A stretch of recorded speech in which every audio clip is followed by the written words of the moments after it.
You think growing up in the 1960s and the 1970s was all peace, love, and flower power? Think again. Behind every suburban front door and farmhouse kitchen stood an iron set of house rules that would make today's parents call Child Protective Services. These were not guidelines. They were laws enforced with the kind of authority that made you check twice before breaking them. We are talking about 25 family rules that shaped an entire generation, rules so different from today that your grandkids would not believe they were real. This is what childhood actually looked like when rotary phones hung on kitchen walls and station wagons ruled the streets. Let's start with something every kid from that era remembers with crystal clarity. You did not have a smartphone lighting up with your mom's texts asking where you were. You did not have a watch with GPS tracking your every move. What you had were the street lights, those amber sentinels that marked the absolute boundary of your freedom. The second those lights flickered on and started their electric hum, every single kid in the neighborhood transformed into Cinderella racing against midnight. You would be 3 blocks away, deep into a game of kick the can or building a fort in someone's backyard, when you heard the older kids yell that the lights were on. That was when the sprint began. Sneakers pounding pavement, screen doors within sight,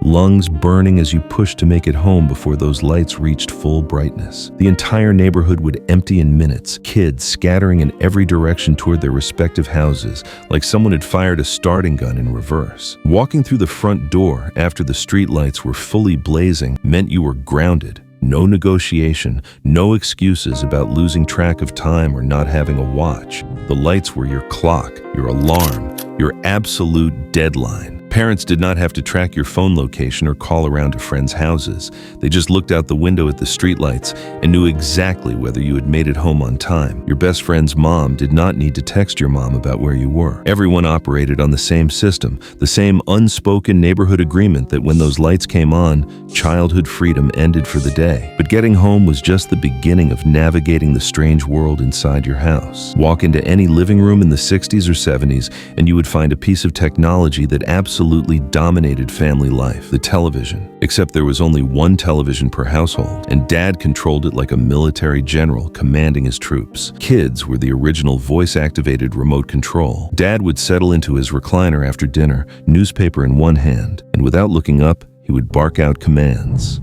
Turn it to channel 4. You would scramble off the floor where you had been sitting, walk over to the television, and physically turn the dial. Click, click, click through the channels until you landed on the right one. And there were not dozens of channels to choose from. Most places had 3, maybe 4 channels: ABC, NBC, CBS, and if you were lucky, PBS. That was your entire universe of television options. But the job was not done. The picture would start getting fuzzy, those horizontal lines rolling across the screen. And Dad would say, "Hold the antenna." So you would stand there, one hand gripping those rabbit ear antennas, sometimes on your tiptoes, holding perfectly still while your arm cramped up because that was the only position where the picture came in clear. You would be frozen there like a statue while your family watched the Ed Sullivan Show or Bonanza, your muscles screaming.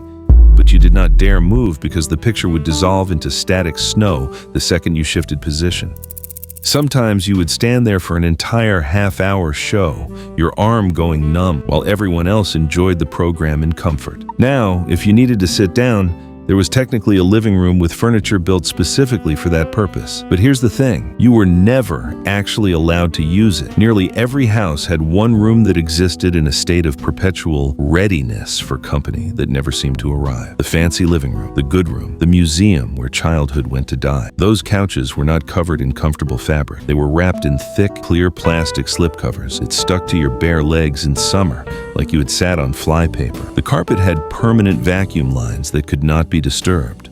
The decorative pillows were arranged in a specific pattern that your mother had memorized down to the angle of each corner. This room was for company only, your parents would say, as if the Queen of England might drop by unannounced for tea, but company rarely came. When they did come, everyone sat uncomfortably on that crackling plastic furniture in the room that smelled like furniture polish and unused space, making awkward conversation while wishing they were anywhere else. Meanwhile, the entire family crammed into the den with the secondhand couch and the TV, living their actual lives in the room that was not preserved like a museum exhibit. Speaking of things that cost money, let's talk about the telephone, that heavy rotary contraption bolted to the kitchen wall with a cord that stretched maybe 6 feet if you were lucky. Today, you can video chat with someone in Australia for free while walking through a grocery store. But in the 1960s and the 1970s, calling your grandmother who lived 2 states away was a financial event that required planning and budgeting. Long-distance calls were for emergencies, deaths, or births. That was it. If you picked up that phone and started dialing a number with a different area code to chat with your cousin about nothing in particular, your father would materialize behind you like a ghost, tapping his watch with increasing intensity. You would see him in your peripheral vision, doing that exaggerated wrist tap, mouthing the words you are running up the bill. 3 minutes was the absolute maximum for any long-distance call that was not reporting a death in the family. You would watch the clock on the kitchen wall, trying to cram an entire conversation into 180 seconds, then say a rushed goodbye and hang up before the 4th minute began, because that is when your father's face would turn the color of a stoplight. But let's move from the telephone to the dinner table, because that's where another unbreakable rule lived, the Clean Plate Club. This wasn't a fun after-school organization. This was a mandate that turned dinner into psychological warfare. Your mother cooked one meal for the entire family, one meal, and whatever she put on your plate had to be consumed completely before you were allowed to leave the table. Didn't like liver? Too bad. Couldn't stand Brussels sprouts? That's nice, but you're eating them. The phrase picky eater didn't exist because pickiness wasn't tolerated. You'd sit there staring at those cold, congealed green beans while your siblings finished and left to watch TV. You'd sit there as the food got colder and less appetizing. You'd sit there as the dinner dishes were washed and put away. Your mother would walk past and deliver the standard line about starving children somewhere in the world, and how dare you waste food when children in other countries had nothing. The logic didn't quite track. How exactly did forcing down lima beans in Ohio help starving children overseas? But logic wasn't the point. Finishing your plate was about obedience, about not wasting food during a time when many parents had lived through actual scarcity during the Depression or war rationing. So you sat there until every last bite was gone, learning that meals were sometimes about endurance rather than enjoyment. Back then, getting to family dinner sometimes involved real risk, and modern parents would faint with horror. Seatbelts existed in cars during the 60s and 70s, but wearing them was basically optional. They were those lap belts that cut across your stomach, and most of the time they were stuffed down between the seats where nobody could reach them. Kids would literally fight for the privilege of riding in the front seat, a place grimly called the suicide seat. There was no concept of airbags, no child safety seats for anyone over the age of 2, just vinyl bench seats in the vague hope that nothing bad would happen. And when mom had to slam on the brakes because the car ahead stopped suddenly, what was your protection? Her arm. Her arm would shoot out across your chest like a railroad crossing gate, as if her 120-pound frame had the power to hold back your body during a collision. It was the mom-arm seatbelt, a reflexive gesture that provided zero actual safety, but made everyone feel like precautions had been taken. Kids bounced around the back seat like pinballs. On long trips, parents would fold down the back seats of the station wagon and throw blankets in the rear cargo area where kids rolled around loose, while Dad drove 70 miles an hour down the highway, smoking cigarettes with the windows barely cracked. Those station wagons represented another level of casual danger that would be illegal today. The way back area, the rear-facing third-row seat or the flat cargo space, was where kids fought to sit on long trips. You would be back there, bouncing around loose like luggage, breathing in your father's second-hand smoke because he would be up front, working through his second pack of Marlboros before you even reached the state line. Windows would be closed or barely open because air conditioning was expensive to run, so you would be hot-boxing cigarette smoke in a metal container traveling at highway speeds. Nobody thought twice about it. Smoking was just what adults did. They smoked in the car. They smoked at the dinner table between courses. They smoked while holding babies. The idea that secondhand smoke might be harmful would not become common knowledge for another decade. Ashtrays were built into car doors, restaurant tables, and every end table in every living room. You would be eating your breakfast cereal while Dad smoked at the kitchen table 2 feet away, ash dropping dangerously close to your cornflakes. But before you even got to breakfast, you might have been on your own anyway because latchkey kids were the norm, not the exception. This was before helicopter parenting existed, before playdates required parental supervision, before children were tracked every minute of every day. If both your parents worked, and many did, you wore your house key on a shoelace around your neck, starting around age 7 or 8. You would come home from school to an empty house, let yourself in, and you were responsible for your own afternoon. Make a snack, do your homework, watch TV, just do not burn the house down. There was no adult supervision. No one called Child Protective Services because a 3rd grader was home alone for 3 hours. That was just called a normal Tuesday afternoon. Kids would make questionable decisions with the stove, trying to heat up soup or make grilled cheese, sometimes creating minor disasters that they would frantically clean up before parents got home. The independence was real, but so was the loneliness and the low-key anxiety of being alone in an empty house at age 8. You would hear every creak, every strange noise, and you would freeze, wondering if someone was breaking in. You would call your mom at work from that kitchen wall phone, and she would tell you everything was fine and to stop calling unless it was an emergency. So you learned to handle your own fears, your own minor crises, your own scraped knees and hurt feelings, because help was not coming until 5:30 when the workday ended. Those same kids would head outside in summer and get absolutely destroyed by the sun, because sunscreen as we know it basically did not exist. What did exist was baby oil. That's right, parents would actually coat their children in oil, sometimes mixed with iodine to accelerate the tanning process. The goal was not protection from harmful ultraviolet rays. The goal was getting darker faster. Kids would lie out in the sun covered in baby oil, like they were preparing to be rotisserie chickens. A bad sunburn was not seen as damage or neglect. It was just part of summer.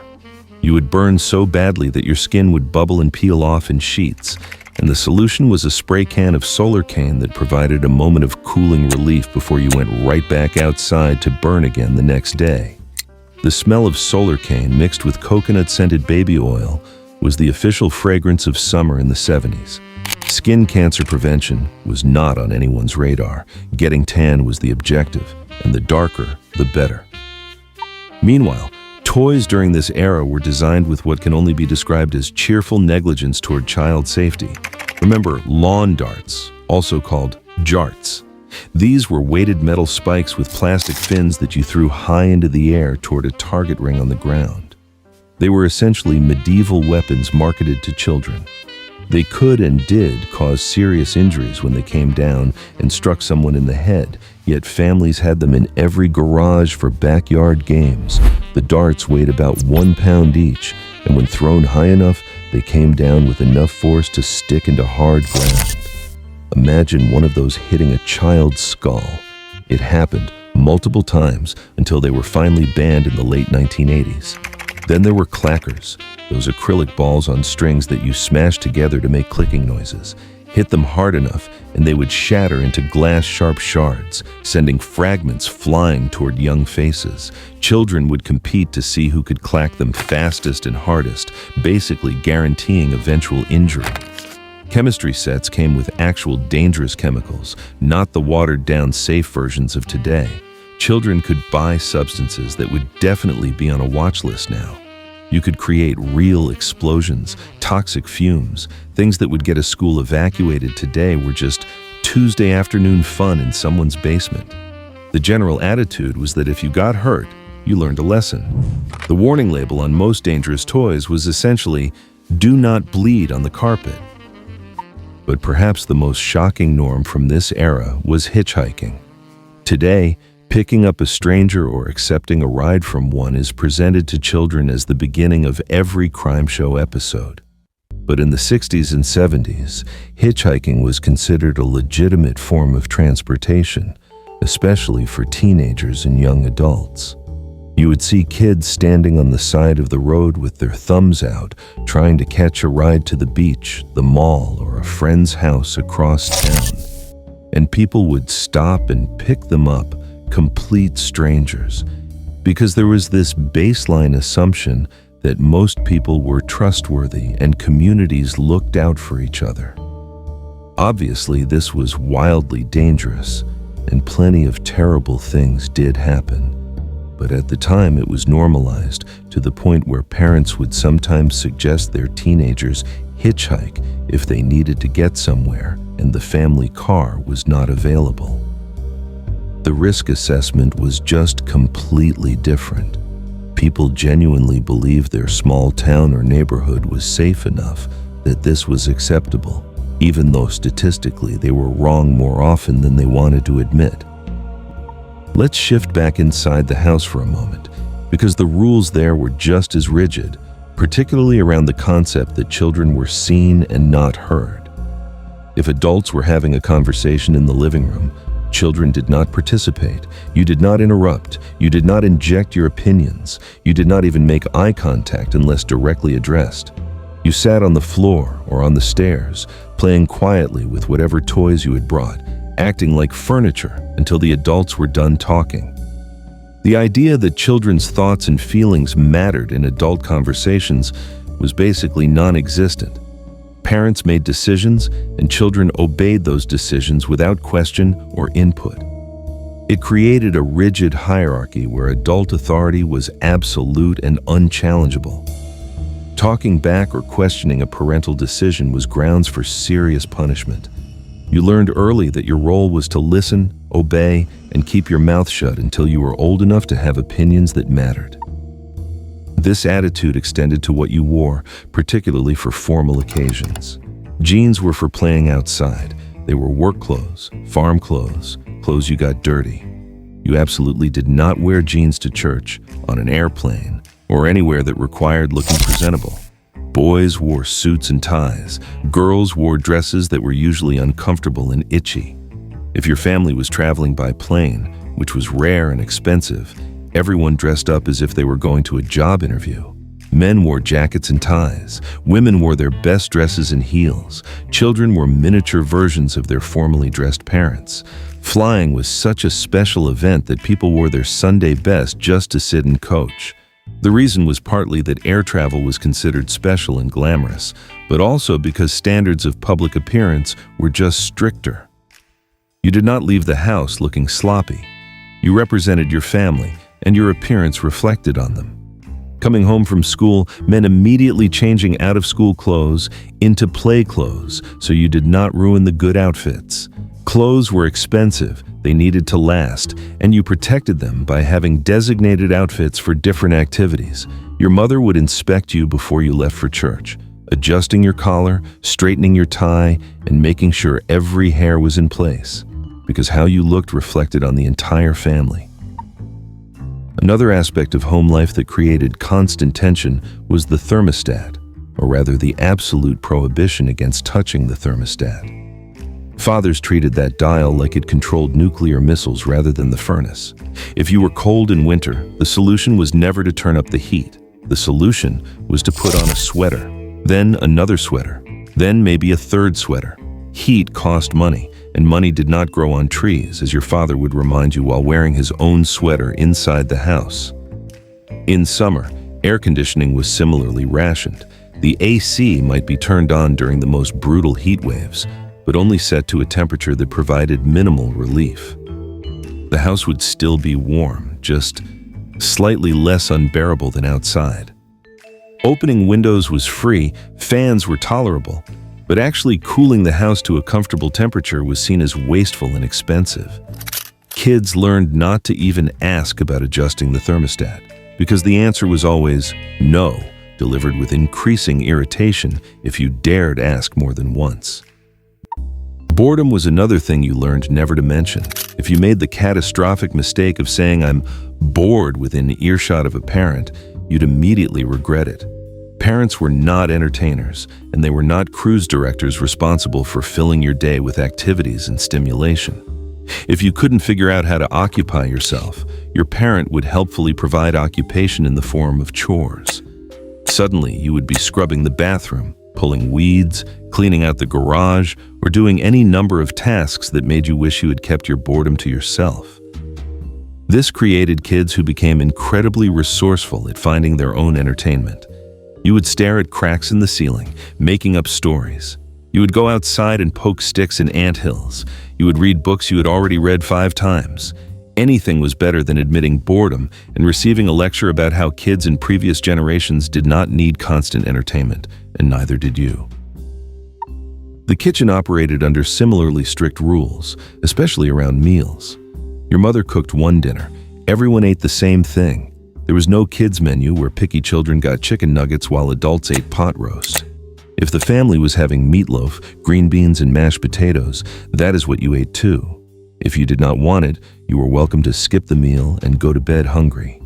Breakfast was the next available food. This was not cruelty, this was practicality. Your mother was not running a restaurant with customized orders. She was feeding a family on a tight budget with limited time. The expectation that she would prepare multiple different meals to suit everyone's preferences would have been laughable. You ate what was cooked, or you did not eat. Over time, you learned to at least tolerate foods you did not love because hunger is a powerful motivator. But your mother wasn't just running the kitchen, she was enforcing community standards, and those standards included the understanding that adult authority extended beyond your own parents. If a neighbor caught you misbehaving, they had full permission to discipline you. If Mrs. Peterson from 2 houses down saw you throwing rocks at cars or using language you should not, she could yell at you, march you home, or even swat your hand. And when you got home and told your mother what happened, your mother's response would not be to defend you or confront the neighbor. It would be to punish you again, because if Mrs. Peterson had to correct your behavior, you obviously deserved it. The entire neighborhood functioned as one extended parenting unit. Any adult had authority over any child. This created accountability, but it also meant children had nowhere to hide when they messed up. Someone was always watching, and that someone would absolutely tell your parents. As we move deeper into these memories, we hit the rules that pull hardest at nostalgia. Houses were not locked during the day in most neighborhoods. Friends and neighbors would walk right in through the back door, calling hello as they entered. Cousins would show up unannounced and spend the afternoon. There was this baseline trust that your community was safe, that people looked out for each other, that locking doors was unnecessary unless you were going to bed or leaving town. Today, that sounds insanely dangerous, and statistically, crime rates were actually higher in the 70s than they are now. But the feeling of safety was different. Whether accurate or not, people felt like they knew their neighbors, like the community would protect itself. You could walk into a neighbor's house to use the phone or get a drink of water without it being weird. Families lived in villages, not isolated units behind locked doors and security systems. Kids also worked real jobs at ages that would violate labor laws today. 10-year-olds had paper routes. They woke up at 4 in the morning to fold newspapers, load them into bike baskets, and deliver them to every house on their route. Then they went door to door on collection day, asking customers to pay for their subscription. This taught responsibility, money management, and work ethic, but it also meant children were out alone in the dark early morning hours doing work that would be considered inappropriate for their age now. Babysitting started at around age 11 or 12. Kids were responsible for watching younger children, sometimes late into the night, handling emergencies and preparing meals, all while they were barely teenagers themselves. These jobs gave kids independence and pocket money, but they also required maturity and carried real risks. When you needed to know something, you could not just Google it or ask Siri, you looked it up in the encyclopedia. If your family was middle class enough, you owned a full set of World Book encyclopedias that a door-to-door salesman convinced your parents to buy on a payment plan. Those heavy volumes with their burgundy covers and gold lettering were your internet. They sat on a shelf in the living room or den, and when you needed to write a school report about Abraham Lincoln or volcanoes, You pulled out the relevant volume and read. If the information you needed was not in the encyclopedia, you either went to the library or you simply did not know. Some questions just went unanswered because there was no easy way to find obscure information. This created a very different relationship with knowledge. You could not fact-check things instantly. You could not settle arguments by looking something up on your phone. If nobody in the room knew the answer, the question might remain a mystery indefinitely. Entertainment was rationed in ways that seem bizarre now. Saturday morning cartoons were a sacred ritual because they were the only cartoons available all week. You woke up early, poured yourself a massive bowl of sugary cereal that was probably 40% sugar by weight, and sat inches from the TV screen watching cartoons from 6 in the morning until noon. The lineup was the same every week. Bugs, Bunny, Scooby-Doo, the Flintstones, Super Friends. You knew exactly what was coming and when, and you planned your morning around it. When the cartoons ended at noon, the TV went off. That was it. 4 hours of cartoons per week was all you got. The rest of the week, children's programming basically did not exist. You watched what adults watched, or you went outside. This scarcity made Saturday morning special. Kids planned their whole weekend around those few hours. You did not miss Saturday morning cartoons unless you were seriously ill or out of town. And if you did miss them, too bad, because there was no way to record them, and there was no streaming to watch them later. They were gone until next Saturday. Phones had another strange feature called party lines, where your telephone line was shared with neighboring houses. You would pick up the phone to make a call and hear Mrs. Wilson having a conversation about her sister's medical problems. You were supposed to quietly hang up and try again later, but children would sometimes listen in secretly to the neighbors' conversations. Privacy wasn't really a concept. The phone company saved money by having multiple houses share lines in less populated areas. You could not use the phone when your neighbor was using it. You would pick it up, hear voices, and have to wait. Sometimes you would wait for 20 minutes while your neighbor finished a lengthy conversation, becoming more frustrated by the minute but unable to do anything about it. Photography was precious because film was limited. Cameras used rolls of film with 24 or 36 exposures. Once you took a picture, that photo was captured forever on that strip of film. You could not review it or delete it if it was bad, or take 30 versions to get the perfect shot. You took 1 or maybe 2 photos of an event and hoped they turned out okay. Then you finished the entire roll over weeks or months because developing film cost money and you did not want to waste it. When the roll was finally full, you would take it to the drugstore and drop it off. Then you would wait. A week, sometimes 2 weeks later, you would pick up your prints and finally see how the photos looked. Half of them would be blurry, overexposed, or have someone's thumb blocking the lens. But those were the memories you had. There were no do-overs. This made every photo valuable. People kept photo albums religiously because those physical prints were the only copies of those memories. Television had a clear ending each night. Stations did not broadcast 24 hours. Programming usually ended around midnight, with the national anthem playing over images of jets flying or the American flag waving. Then the screen cut to static, that black and white snow pattern with the loud hissing noise. It was the signal that the day was over, that it was time to sleep, that the world itself was shutting down for the night. Kids who stayed up late enough to see the national anthem felt like they had witnessed something secret, the actual end of the broadcast day. Then there was nothing. No late-night infomercials, no overnight programming, just static until morning when programming resumed. It is hard to explain to people who grew up with 24-hour content on demand what it felt like when the entertainment just stopped, when the world told you that today was over and that nothing more would happen until tomorrow. These rules, these norms, these unspoken expectations shaped millions of children into the adults they became. Some of these rules taught valuable lessons about responsibility, resourcefulness, and respect. Others were genuinely dangerous or stifling. But they were universal enough that people who grew up in the 60s and 70s share a common language of memories. The streetlights, the plastic-covered furniture, the long-distance phone calls rationed like gold, the clean plate club, the mom-arm seatbelt, the cigarette smoke, the latchkey afternoons, the baby oil sunburns, the dangerous toys, the hitchhiking, the rigid hierarchies, the thermostat wars, the single dinner option, the neighborhood discipline, the unlocked doors, the paper routes, the encyclopedias, the Saturday morning cartoons, the party lines, the film cameras, and the nightly national anthem sign-off. These were not just rules. They were the framework of an entire childhood experience that no longer exists. The world changed, technology changed, parenting changed, safety standards changed, and an entire way of life disappeared so completely that explaining it to younger generations feels like describing a foreign country.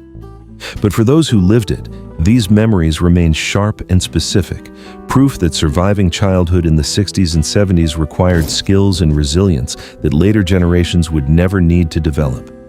It was not better or worse than childhood today. It was just profoundly, remarkably different. Maybe that is what makes these memories so powerful, the understanding that an entire way of living, with all its freedoms and restrictions, its dangers and delights, existed and then vanished within a single generation, leaving behind only stories that sound increasingly impossible to those who never experienced them firsthand.